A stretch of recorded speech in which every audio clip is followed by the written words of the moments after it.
Bonjour à tous, j'espère que vous allez bien. Aujourd'hui, on va vous parler de SCP-006, la fontaine de jouvence. Mais tout de suite, générique.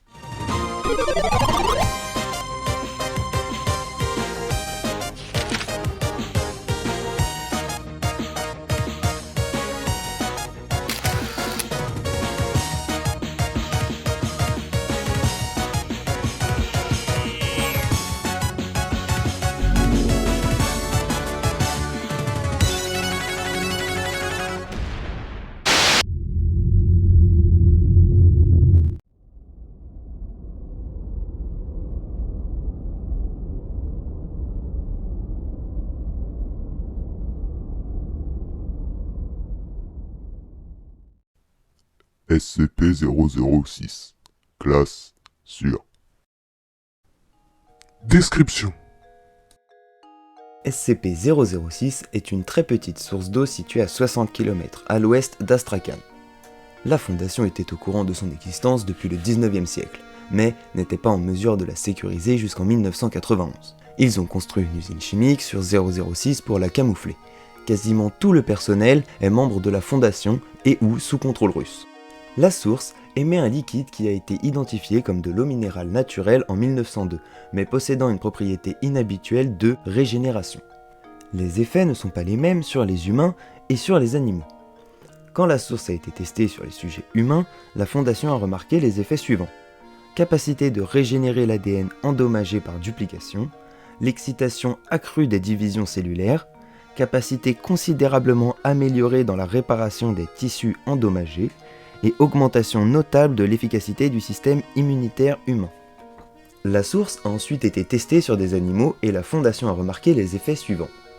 Les bactéries hostiles et agents viraux ont été détruits immédiatement, la plupart des reptiles et des oiseaux n'ont pas été affectés par le liquide, et les primates supérieurs bénéficient des mêmes avantages que les humains. Procédure de confinement spéciale. Bien que la nature de 006 ne justifie pas de confinement complet, un certain niveau de discrétion est nécessaire en ce qui concerne l'existence de l'objet et de ses propriétés, pour des raisons évidentes. Les procédures suivantes sont nécessaires, non pas pour la sécurité du personnel, mais pour cacher la véritable nature des effets de 006 aux employés qui interagissent avec l'objet. Tout membre du personnel interagissant physiquement avec 006 est tenu de porter une combinaison BNC modifiée de classe 5.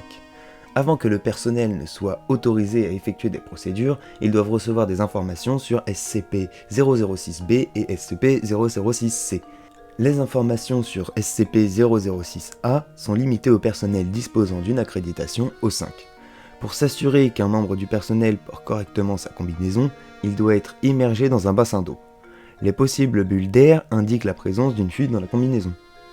Les procédures avec 006 doivent être effectuées avec une vigilance accrue.